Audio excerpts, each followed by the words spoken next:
चलिए स्टूडेंट आ जाइए। नेक्स्ट हमारा टॉपिक है, कुछ ऐसी प्रॉब्लम होती हैं एन्युटी में जिससे हमें चेक करना पड़ता है कि हमें प्रेजेंट वैल्यू निकालनी है या फिर सिंपल अमाउंट निकालनी है। तो यहाँ पर कुछ पॉइंट दिए गए हैं जिनके बेसिस पर हम देखेंगे कि प्रेजेंट वैल्यू फाइंड आउट करें एन्युटी की या फिर अमाउंट फाइंड आउट करें। तो देखो, when a house or machine or some other thing is purchased or sold on instalment basis, जब कोई हाउस खरीदा गया है या फिर मशीनरी परचेज की गई है या फिर और कोई आइटम सेल और परचेज की गई हैं, तो वहां पर हमें क्या निकालनी है? Present value. When some amount is borrowed और loan is to be repaid या फिर ओवरड्राफ्ट गिवन है क्वेश्चन के अंदर, तब भी क्या निकालना है? Present value. Pension related to problems, ठीक है। The following types of problem are generally related with finding the amount. अगर ये चीजें हैं, डिवेंचर इशू किया गया, गवर्नमेंट बोन है, नेशनल सेविंग सर्टिफिकेट है, रिकरिंग डिपॉजिट से रिलेटेड कोई स्टेटमेंट गिवन है, सिंकिंग फंड है, या फिर डेप्रिसिएशन से रिलेटेड कोई स्टेटमेंट गिवन है, स्क्रैप वैल्यू गिवन है, उसमें एक्युमुलेशन ऑफ सेविंग है, तो उस केसेस में अमाउंट निकालेंगे। अदरवाइज सेल और परचेज से रिलेटेड है या फिर बोरोविंग से रिलेटेड है, पेंशन से रिलेटेड है, तो प्रेजेंट वैल्यू निकाल लेंगे। देखो फर्स्ट क्वेश्चन में, a person deposit ₹1,00,000 in A bank at the end of each year, eight the end of each year for 10 years, if the compound interest is 10% per annum is reckoned, what would be the sum standing to his credit at the end of the period। कि 1,00,000 रुपए वो deposit करवाता है bank में, हर साल के end में करवाता है, 10 सालों तक उसने डिपॉजिट करवाए और इंटरेस्ट उसको कितना मिलता है? 10% की रेट से, जो कि जुड़ता रहता है। What would be the sum standing to his credit at the end of the period, means amount निकालनी है। तो 10 साल के बाद उसको टोटल कितना पैसा मिलेगा? The amount as of ordinary annuity, at the end है मीन्स ऑर्डिनरी एन्युटी है, अगर एट द बिगिनिंग होता तो इमीडिएट एन्युटी होता। तो ये फॉर्मूला है। आई क्या गिवन है? 10%, एन गिवन है 10 years, आर गिवन है 1,00,000, फॉर्मूले में पुट कर दो, आंसर आ जाएगा। क्योंकि ये किससे रिलेटेड है? सेविंग से रिलेटेड, एक्युमुलेशन ऑफ सेविंग, ठीक है। 1.1 की पावर 10 का यहाँ पर वैल्यू गिवन है, एज इट इज पुट कर देंगे, लॉगरिथम लगाने की जरूरत नहीं पड़ेगी। A man decide to save 15,000 by making payment at the end of each month for 2 years in a security, paying interest at the rate of 4% per annum converted monthly. What is the amount of each payment? ठीक है, कितना deposit करवा रहा है? 15,000 eight the end of each month, per month given है ये, और per month ही वो पे कर रहा है 15,000। कितने साल के लिए? 2 years के लिए। पर मंथ है तो 2 को किससे मल्टीप्लाई करना है? 12 से। 24 periods eight the end of 4% per annum, इसको भी कन्वर्ट कर दो मंथली, 12 से डिवाइड कर दो, रेट आ जाएगी 0.003, और simple eight the and given है तो इमीडिएट एन्युटी का फॉर्मूला लग जाएगा। फिर यहाँ पर क्या करना है? 1.003 की पावर 24, इसको x मान के लॉगरिथम लगा दो, लॉगरिथम लगा दी, 10 पे 0 की वैल्यू, मीन डिफरेंस में 3 की वैल्यू ये आ जाएगी। फिर इसका एंटीलॉग देखना, 0.03 पे 1 की वैल्यू, मीन डिफरेंस में 2 की वैल्यू, ये आ जाएगी। अब 1 के बाद पॉइंट कैसे लगा? पॉइंट से पहले 0 है, 0 में 1 ऐड किया, कितना बचा? 1, तो 1 नंबर के बाद यहाँ पर पॉइंट आ गया। फिर यहाँ पर जो हमने इसको x अज्यूम किया था, इसकी वैल्यू पुट कर दी, 1.074 माइनस 1 डिवाइड बाई ये, यहाँ पर इंस्टॉलमेंट निकल के आ गई, ठीक है। नेक्स्ट क्वेश्चन, इन वाले क्वेश्चन में आपको बस स्टेटमेंट समझनी है और उसके अकॉर्डिंग फॉर्मूला लगाना और वैल्यू पुट करनी है, ठीक है। ए मैन बोरो, तो बोरोविंग से रिलेटेड है, तो क्या लगेगा? प्रेजेंट वैल्यू, ठीक है। बोरोविंग आ गया ना, अभी तक तो सेविंग से रिलेटेड था, अब ये बोरोविंग से रिलेटेड है, तो प्रेजेंट वैल्यू निकालनी है।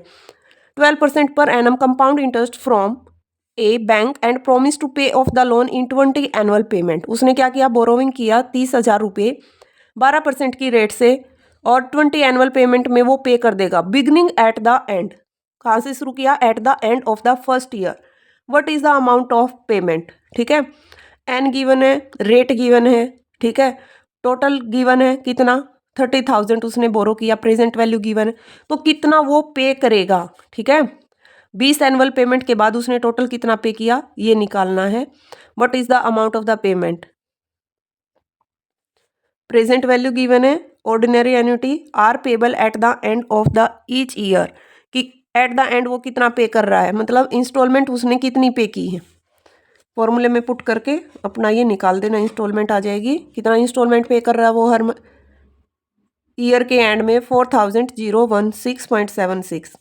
Next point, a man borrow 6,000 at 6% and promise to pay off the loan in 20 annual payment beginning at the end of the first year. What is the annual payment necessary? देखो एक logic यहाँ पर लगा सकते हो कि उसने total बोरो किया है, तो किसकी पेमेंट करने की बात कर रहे हैं यहाँ पर, ये इंस्टॉलमेंट की पेमेंट की बात कर रहे हैं कि इंस्टॉलमेंट वो कितना पे करेगा। सेम यही स्टेटमेंट यहाँ पर है, एनुअल पेमेंट मीन्स इंस्टॉलमेंट वो कितना पे कर रहा है एनुअली।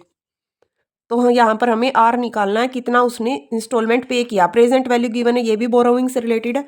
हर क्वेश्चन में स्टेटमेंट के ऊपर ध्यान देना है। ये देखो यहाँ पर माइनस में वैल्यू आई है इसकी, अगर माइनस में वैल्यू आई है तो क्या करेंगे, +1 और -1, -1 +1, +1 में से ये लेस कर दिया और -1 के ऊपर 1 बार पॉइंट करके यहाँ से जितना बचा 1 में से बचा 4940, तो ये इसमें ऐड करके बार ऊपर चढ़ा दिया। ठीक है, जब एंटी लॉग करेंगे, एंटी लॉग में हम हमेशा +1 करते हैं, तो ये क्या है -1, ये इससे कैंसिल हो जाएगा। ठीक है, तो 0.4940 पे जो वैल्यू आएगी वो 0 के बाद लगेगा पॉइंट, 0 पॉइंट, क्योंकि 1 में से 1 गया तो ये 0 बचेगा, 0.311। और ये वैल्यू किसकी है, 49 पे 4 की वैल्यू है 3119। यहाँ से इंस्टॉलमेंट निकल जाएगी। एक colour television worth 10,000 is purchased. देखो यहाँ पर मशीनरी परचेज की बात की गई है, तो यहाँ पर क्या निकालना है, प्रेजेंट वैल्यू की बात की गई है, जिसकी वैल्यू कितनी थी 10,000 on installment plan under which 10 equal payment, ठीक है, including interest rate 10% per annum payable. Find the amount of annual installment. R निकालना है, प्रेजेंट वैल्यू गिवन है, ठीक है, रेट गिवन है, टाइम गिवन है, फॉर्मूले में पुट कर दो और प्रेजेंट वैल्यू का फॉर्मूला लगाना है क्योंकि परचेजिंग की गई है। नेक्स्ट क्वेश्चन, इस वाले में देखो बस स्टेटमेंट समझनी है, कैलकुलेशन तो वही है सेम, कुछ नहीं करना। A person buy a television paying 5,000 in cash and promise to pay 200 at the end of every month for the next 4 years. If money is worth 12% per annum converted monthly, what is the cash price of the television? ये कह रहा है कि एक आदमी था, उसने bye किया, मीन्स प्रेजेंट वैल्यू से रिलेटेड है, बाइंग का आ गया। 5,000 तो उसने दे दिया कैश, और जो बचा वो 20 वो क्या कर रहा है, इंस्टॉलमेंट पे कर रहा है। तो टोटल कैश प्राइस उसने कितना दिया, कितने में खरीदा, 5,000 प्लस 200 जितनी उसने इंस्टॉलमेंट की, कितने सालों के लिए और कितने रेट से की, वो ऐड करके अब जो हमारा प्रेजेंट वैल्यू लगा के फॉर्मूला आएगा, यहाँ से जो वैल्यू निकलेगी वो 5,000 पे ऐड करके वो टोटल वैल्यू निकलेगी टेलीविजन की। ठीक है, 5,000 प्लस प्रेजेंट वैल्यू, क्योंकि 200 इंस्टॉलमेंट तो उसने दे दी, 4 साल के लिए पे किया, रेट दे दिया, तो टोटल प्रेजेंट वैल्यू कितनी आई वो 5,000 पे ऐड कर दो तो टेलीविजन की वैल्यू निकल के आ जाएगी। ठीक है, और मंथली बोला है, मंथली पे कर रहा है 200 रुपीज़। ठीक है, तो रेट को मंथली कन्वर्ट कर दिया, ईयर को भी मंथ में कन्वर्ट कर दिया, और यहाँ से प्रेजेंट वैल्यू कितनी आई 7,564। इसके बाद 5,000 उसने कैश प्राइस किया था, तो टोटल टीवी की वैल्यू थी 12,564। फिर अगला भी परचेजिंग से रिलेटेड है। A man purchase a house for 7 lakh and make a down payment of 1,50,000। इतनी तो उसने 7 के साथ कर दी, टोटल वैल्यू इतनी थी, तो 7 में से कितना बचा, 7 टोटल वैल्यू थी, 150 साथ में दे दिया, तो बैलेंस कितना बचा 550। तो इसको वो कैसे पे कर रहा है, repay the balance in 25 years bye monthly. 25 को मंथ में कन्वर्ट कर दो, 300 हमारा क्या आ गया, टाइम पीरियड आ गया। 9% पर एनम, इसको भी 12 से मल्टीप्लाई करो तो रेट आ जाएगी पर मंथ की। फाइंड द मंथली इंस्टॉलमेंट, फिर आर निकाल दो, प्रेजेंट वैल्यू ये आ गई, आर हमें फाइंड आउट करना है, प्रेजेंट वैल्यू आर हमें निकालना है, रेट हमारी ये बन गई, टाइम पीरियड 300। फिर देखो ये माइनस में है, दोनों साइड लॉगरिथम लगाया, log x इंटू log 1.0075 की पावर -300 आगे 10 पे 0 की वैल्यू, मीन डिफरेंस में 8 की वैल्यू देखना, क्योंकि 5 है, 5 या 5 से ज़्यादा नंबर हो तो आगे इंक्रीज हो जाती है वैल्यू, -300। अब ये यहाँ पर माइनस में वैल्यू आ गई, तो इसमें क्या करना है, +1 और -1, इस माइनस को हटाने के लिए हमें ये मेथड यूज़ करना पड़ता है। तो 1 में से वैल्यू लेस करने के बाद बचेगी 0,400, और जो ये -1 है इसमें ऐड करेंगे तो ये बार ऊपर चला जाएगा। फिर एंटी लॉग करके इसकी वैल्यू निकाल दो, एंटी लॉग में 0.04 पे 0 की वैल्यू आएगी 1096। अब ये 0 कहाँ से लगा, ये 1 बार है, इसको -1 करेंगे, पॉइंट से पहले ये है +1, तो कितना बचा 0, तो 0 के बाद 1096, तो यहाँ से वैल्यू निकल गई आर की 4632.75। ये तो मंथली वो पे कर रहा है। अब इसने क्या कहा, total amount paid in 300 month, 300 month में टोटल अमाउंट कितनी पे की उसने, 1,50,000 तो पहले ही पे कर दी थी, ठीक है। तो 300 महीने में उसने पे की ये वाली अमाउंट, और इतनी बची हुई थी, तो ये इतना इंटरेस्ट उसका बनता है, मतलब इतनी वैल्यू पे उसने इतना इंटरेस्ट पे किया। हाउ मच, नेक्स्ट क्वेश्चन है, how much must a father deposit with a trust company paying interest at the rate of 3.5% converted annually to provide an income of 1,500 per year payable at the end of the year for his daughter during the next 10 years. ठीक है, हर साल के end में वो पे कर रहा है, मतलब इमीडिएट भी है। 10 साल के लिए उसने पे किया, ठीक है, पर ईयर वो इतना पे कर रहा है, ये भी ठीक है। तो निकालना क्या, how much must a father deposit with a trust company paying interest at the rate converted annually. तो उसने कितना पे किया होगा ये निकालना, मतलब पी निकालना है। पर ईयर वो इतना पे कर रहा है, इमीडिएट का हमने निकालना है, डिपॉजिट कर रहा है ट्रस्ट कंपनी में, ठीक है। तो एक तरीके से ये वहाँ पर जमा करवा रहा है अपनी बेटी के लिए। तो ये क्या किया इसने, हाँ ये रहा, इमीडिएट एन्युटी का फॉर्मूला लगेगा प्रेजेंट वैल्यू में, तो ये यहाँ पर पुट कर दो और यहाँ पे पी की वैल्यू हमारी निकल जाएगी 12,445.41। Next question, a man retire at the age of 60 years and his employer give him a pension 6,000 per year paid in half yearly installment for the rest of his life. 60 साल की as में retire हो गया और उसका जो head है वो उसको पेंशन दे रहा है हर साल 6,000 रुपये, और कह रहा है कि आपको हाफ ईयरली इंस्टॉलमेंट में ये पे की जाएंगी, reckoning his expectation of life to be 13 years more, कि वो क्या सोच रहे हैं कि वो 13 साल तक ही मैक्सिमम जी सकता है, उसके हिसाब से उसको हाफ ईयरली 4% पर एनम की रेट से इंटरेस्ट मिलेगा। What single sum is equivalent to his pension, मतलब टोटल उसको कितना मिलेगा लास्ट में, ये पूछा गया है। पर ईयर है, हाफ ईयर उसको कितना मिलेगा, 3,000 रुपये की इंस्टॉलमेंट उन्होंने कर दी है। 13 ईयर्स है तो 26 ईयर बन जाएगा हाफ ईयर। रेट है, रेट को हाफ करेंगे तो 2% आ जाएगा, ठीक है। तो हमारा आर कितना हो गया 3,000। इसमें बस यही लॉजिक है, इनको कन्वर्ट करना है 13 ईयर को और रेट को, ठीक है। उसके हिसाब से प्रेजेंट वैल्यू निकालनी है कि टोटल उसको इतने पैसे मिलेंगे 13 साल के बाद। A fixed royalty of 25,000 per year is granted to an author by the publisher of a book for 20 years. Royalty मिलती है हर साल, किस पर्पज़ के लिए, ऑथर ने बुक पब्लिश की थी उसके लिए 20 सालों तक उसको रॉयल्टी मिलेंगी। The right of receiving the royalty is sold after 12 years, ठीक है, मतलब रॉयल्टी बेचने का हक कितने साल के बाद मिलेगा, 12 साल के बाद। फाइंड टू द नियरेस्ट रूपी the price at which it is sold assuming money is worth 12% per annum compounded annually, ठीक है। ये लैप्स ऑफ टाइम पीरियड आ गया यहाँ पे कि 12 साल तक तो वो कुछ नहीं कर सकता, 12 साल के बाद ही कर सकता है, ठीक है। तो यहाँ पर 12% पर एनम कंपाउंडेड है, पर ईयर इतना पे मिल रहा है, तो टोटल उसको कितना मिलेगा ये हम अज्यूम कर रहे हैं कि लास्ट में उसको कितनी वैल्यू मिलेगी 12% की रेट से। अब देखो 25,000 वो इंस्टॉलमेंट पे कर रहा है, 12 साल तक उसको कुछ नहीं मिलेगा। कब रिसीव करना स्टार्ट किया, 12 साल के बाद, तो 20 में से 12 घटाए कितना बच गया, 8 ईयर्स।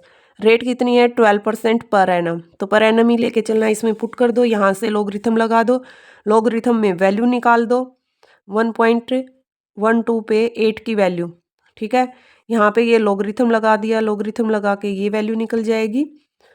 इसके बाद एक्स की वैल्यू ये आती है, ये पजल करने वाला काम है, यहाँ पे अपने अकॉर्डिंग करना, जैसे आपको समझाया गया कि पहले लोग 112 लिया, फिर इसकी वैल्यू निकाली, फिर 1.12 की वैल्यू ये निकाली, ये मत करना।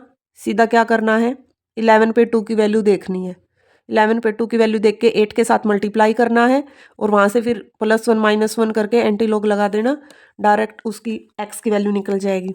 और यहाँ पर पुट कर दो इसमें इसकी वैल्यू, और पी की वैल्यू ये आ जाएगी। A company borrow a loan of 4,09,50 on the condition to repay it with compound interest at 6% per annum by annual installment of rupees 1,50,000। P भी गिवन है, इंस्टॉलमेंट भी गिवन है, how many years time period निकालना है, rate भी given है। Question में put कर दो, वैल्यू निकल जाएगी, कुछ नहीं है। नेक्स्ट क्वेश्चन देखो, a machine cost a company 50,000 rupees and its effective life is estimated to be 10 years. Machinery है उसकी वैल्यू है 50,000, ठीक है, टोटल वैल्यू। हम मान के चल रहे हैं कि 10 साल तक उससे काम लिया जा सकता है। A sinking fund is created for replacing the machine at the end of its life time when it's scrap release 5,000। Sinking fund create किया गया कि जब मशीनरी को रिप्लेस किया जाएगा उसके 10 साल पूरे होने के बाद तो उसकी स्क्रैप वैल्यू 5,000 बचेगी। मतलब 50,000 की वो अब है, जब उसको बेचेंगे तो 5,000 की वो बिकेगी। तो बैलेंस कितना बचा? 45,000 को तो लॉस हो रहा है। Calculate what amount should be retained out of profit at the end of each year to accumulate 5% per annum with compound interest for 10 years to replace the machinery by another one costing 50,000 only. ठीक है, और replace कैसे से करना है जिसकी cost 50,000 के आसपास हो। ठीक है, तो अब 45,000 की तो उसकी टोटल वैल्यू बचती है। Amount release from scrap 5,000, cost कितनी थी इतनी, बैलेंस अमाउंट बचा 45,000। सिंकिंग फंड है, एट द एंड गिवन है। ठीक है, तो क्या है, ऑर्डिनरी अमाउंट की वैल्यू निकालनी, यहाँ पर प्रेजेंट वैल्यू नहीं निकालनी क्योंकि सिंकिंग फंड क्रिएट किया गया है। क्लियर कट बोला है, सिंकिंग फंड है तो सिंपल क्या निकालेंगे, annuity, immediate annuity. At the and भी गिवन है, सिंकिंग फंड भी गिवन है, तो प्रेजेंट वैल्यू का तो कोई लॉजिक ही नहीं है। रेट गिवन है, टाइम 10 ईयर्स गिवन है, रेट गिवन है और टोटल वैल्यू कितनी है 45,000। आर हमें निकालना है। ठीक है, पूछा गया है what amount should be retained out of profit at the end of each year. Next question, ये वाला भी सिंकिंग फंड से रिलेटेड है। मेंशन है हाउ मच अमाउंट, ये वैल्यू निकालनी है biannually into an account paying 5%। Biannually means half year लेना है, इसको भी हाफ ईयर में, इसको भी हाफ ईयर में। ठीक है, 1 लाख टोटल गिवन है, फॉर्मूले में पुट कर दो आंसर आ जाएगा। Next question, a firm anticipate a capital expenditure 50,000 for new equipment in 5 years, how much should be deposit quarterly in a sinking fund. ठीक है, quarterly to provide for the purchase.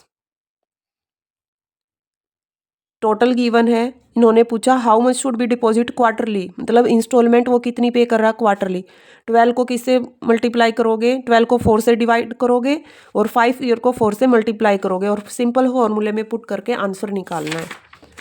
बस हमें यही check करना है कि सिंपल एन्युटी निकालनी है या फिर प्रेजेंट वैल्यू निकालनी है। यहाँ पर डिबेंचर गिवन है, इसमें भी वही निकालना है सिंपल एन्युटी। यहाँ पर क्या गिवन है, यहाँ पर भी डिबेंचर इशू किए गए हैं, इसमें भी सिंपल एन्युटी का formula. A man work in a company where he get ₹20,000 per month as salary, 10% of his salary is deposit in his provident fund PF account. His employer also contribute the same amount. Calculate the amount that will be received by him.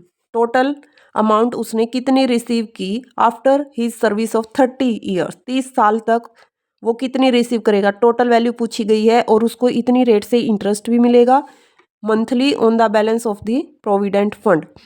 ठीक है, तो 30 साल को monthly में इन्होंने पूछा गया, 30 को 12 से मल्टीप्लाई किया, 9% को 12 से डिवाइड किया।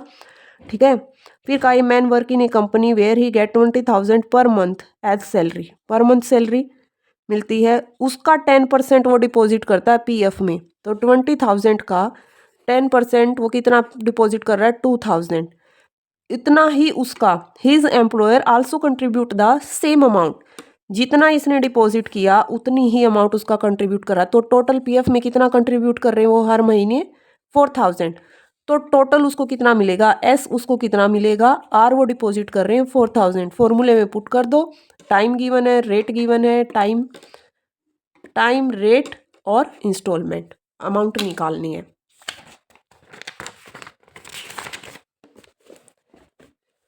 नेक्स्ट क्वेश्चन बोरोविंग से रिलेटेड है, इसमें प्रेजेंट वैल्यू निकलेगी। ठीक है, इससे next question, will pay for a house price 4,000, rate given है, टाइम गिवन है, मंथली, व्हाट इक्वल पेमेंट, यहाँ पर आर निकालना है। ठीक है, ये वाला क्वेश्चन देखो लास्ट का डेफर्ड एन्युटी का है, इसमें क्या लॉजिक लगा रखा है। Mister John buy a house, it was agreed that mister John will pay 3 lakh in cash and 12 semi-annual installment of ₹10,000 each. The first being paid at the end of 4 years. Find the cash price of the house if money is worth 16% per annum compounded semi-annually. ठीक है, this is a case of deferred annuity. कैसे कि first being made at the end of 4 year, जब 4 साल complete हो गए उसके बाद उसने स्टार्ट किया पे करना। ठीक है, 12 सेमी एनुअल पेमेंट थी, find the cash price of the house if money is worth 16% per annum. इसको किस में कन्वर्ट करना है, सेमी एनुअली में। तो 2 से इसको क्या करो, डिवाइड कर दो, 8% तो ये आ जाएगा। टाइम गिवन है 12 सेमी, मतलब एन टोटल कितना गिवन है 12।